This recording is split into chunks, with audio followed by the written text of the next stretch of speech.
दोस्तों, आज युवाओं ने मिलकर 20 लाख से ज्यादा ट्वीट किए रेलवे रिफॉर्म पर, लेकिन शायद रेलवे नहीं जागा। मेरे दोस्तों, रेलवे क्यों नहीं जागा? कुछ कारण है जिसकी वजह से आज हमें कोई रिप्लाई नहीं मिला।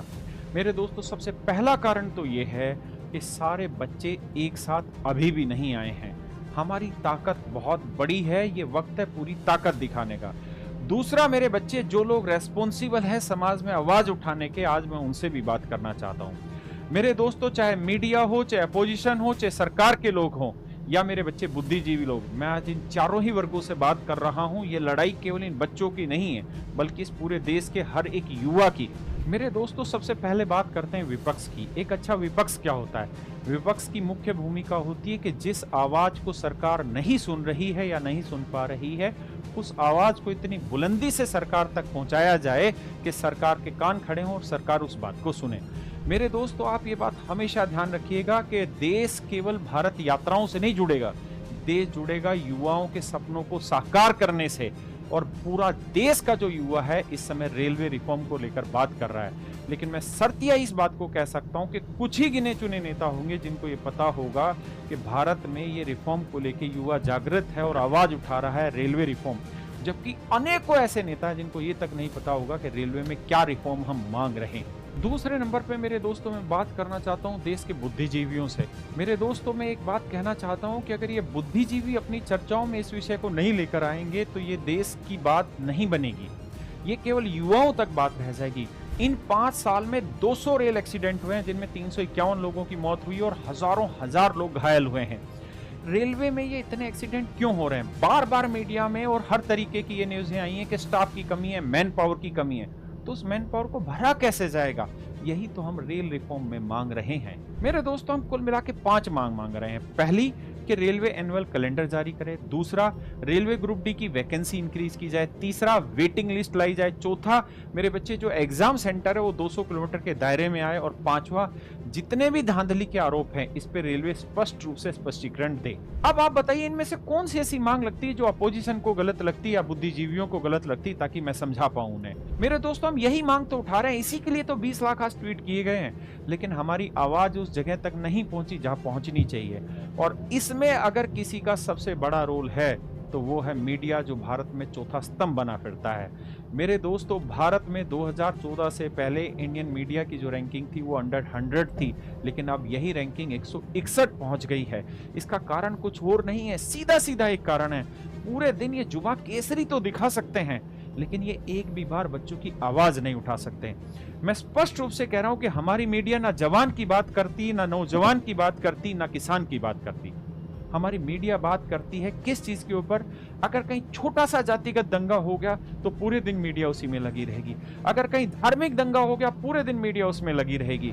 लेकिन मीडिया ये नहीं दिखा रही कि लाखों लाख नहीं, बल्कि 1.25 करोड़ बच्चे ऐसे हैं जो ग्रुप डी की वैकेंसी का वेट कर रहे थे 2018-19 से। 2024 में जिस वैकेंसी की अनाउंसमेंट होनी थी वो 2025 में आई, और 25 में उस वैकेंसी का एग्जाम तक की भी कोई अता पता नहीं है। हमारी मीडिया सीमा हैदर के बारे में तो दिखा सकती है, उसके करवा चौथ के व्रत की एक सिंगल फुटेज तो दिखा सकती है, लेकिन हमारी मीडिया इन बच्चों के दर्द को बयां नहीं कर सकती। हमारी मीडिया और हमारे यूट्यूब चैनल बहुत सारे पॉडकास्ट तो कर सकते हैं, वो ये तो दिखा सकते हैं कि अक्षरा सिंह और पवन सिंह में कौन कौन सी खूबियां हैं, कौन कौन से गाने इन्होंने इकट्ठे मिलके किए हैं, कौन कौन सी मूवी इकट्ठी मिलके की है।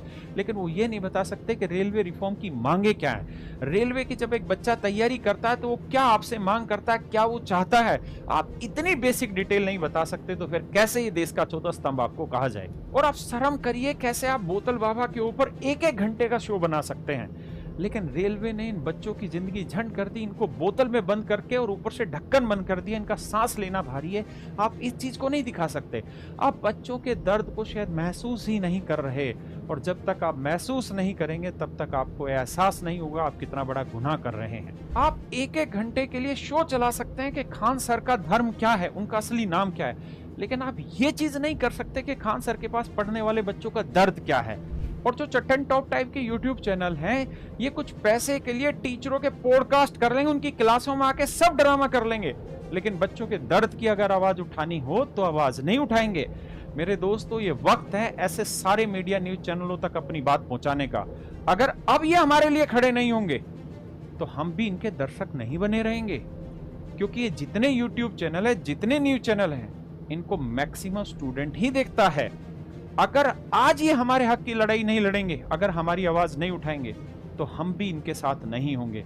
और जितने भी मीडिया चैनल हैं वो इस बात को ध्यान रखिए, अगर आज आप हमारे साथ नहीं तो अगली वीडियो डेडिकेटेडली एक एक चैनल की पोल खोलते हुए मिलेगी यहाँ। और ध्यान रखना, जब तक टीचर नहीं उतरेगा मैदान में, सुधार नहीं होगा हिंदुस्तान में। और मैं अपने सारे टीचरों से भी एक रिक्वेस्ट करना चाहता हूँ, ये वक्त आ गया कि इन सारे न्यूज चैनल और यूट्यूबर पे किसी के साथ कोई पॉडकास्ट नहीं करना है, ना किसी के पॉडकास्ट पे जाना है, जब तक ये लोग हमारी आवाज नहीं उठाएंगे। आप पैसे दे देते हैं इनको, ये पॉडकास्ट में आपकी आवाज उठा देते हैं, लेकिन जब बच्चों की बारी आती है तो ये फ्री में कुछ नहीं उठाते, इनको सबको पैसा चाहिए।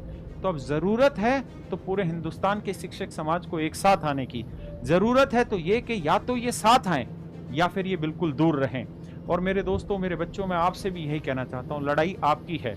ये मुहिम ना तो मैंने शुरू की जो मैं सबको निमंत्रण देता फिरूं, ये मुहिम आपकी है, आपके द्वारा शुरू की गई है। इसलिए सबको इस हवन में आहुति देनी पड़ेगी और सबको आना पड़ेगा, मन करके कोशिश करनी पड़ेगी। इस ट्विटर कैंपेन से ही बात नहीं बनेगी। हम आगे की रणनीति अगली वीडियो में आपके साथ पेश करेंगे। अभी जितने मीडिया न्यूज चैनल है, हर एक मीडिया न्यूज चैनल को ये वीडियो टैग करो ताकि वो उठें और ये ध्यान रखें कि अगर अब हमारी आवाज नहीं उठी तो फिर एक एक की बारी है चक्कर